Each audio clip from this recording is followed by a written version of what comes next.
عندنا خارج الحدود اكو مخطط تدعمه الكيان الصهيوني. طيب هذه المره داعش دخوله ما راح يكون مثل دخوله ب 2014. لا، هالمره راح تكون هسه مهيئين 65,000 مقاتل داخل الاراضي السوريه، تم تدريبهم بالخمسة اشهر السابقه. تتهم فصائل شيعيه بهذا الاستهداف لانه اكو مخطط.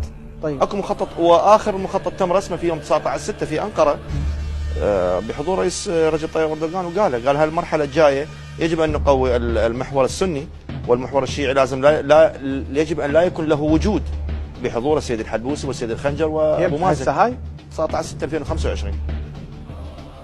19/6/2025. هاي انا اول مره اسمع هاي المعلومه. اسمعها وتاكد منها. تمام. بحضور السيد الحلبوسي والخنجر وابو مازن. طيب في انقره بلقاء مع السيد رجب طيب اردوغان. مثلا سامر راي ما حاضر؟ لا، هاي الشخصيات. طيب عشان معلومتي ابو مازن ما مسافر من ذاك الوقت لهالوقت، بعد باقي ما اعرف. هذا الموجود بعد.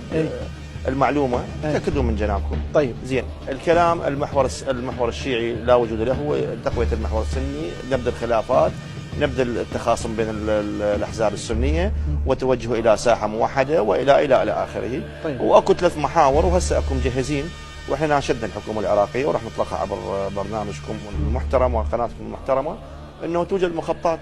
ممكن الاستاذ سرمد البياتي المحترم هو رجل متخصص بالامور الامنيه، واصلته هاي المعلومه، ممكن ياكدها يعني بهذا الموضوع، انه عندنا خارج الحدود اكو مخطط تدعمه الكيان الصهيوني.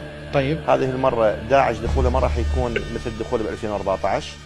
لا، هالمره راح تكون هسه مهيئين 65,000 مقاتل داخل الاراضي السوريه، تم تدريبهم بالخمسة اشهر السابقه، وراح يدخلون بغطاء مسيرات، وراح يدخلون بالمناطق اللي تم تحريرها ضمن أدلجة وضمن سيناريو لضم هذه المناطق وتقويتها باتجاه الأراضي السورية والأراضي التركية. طيب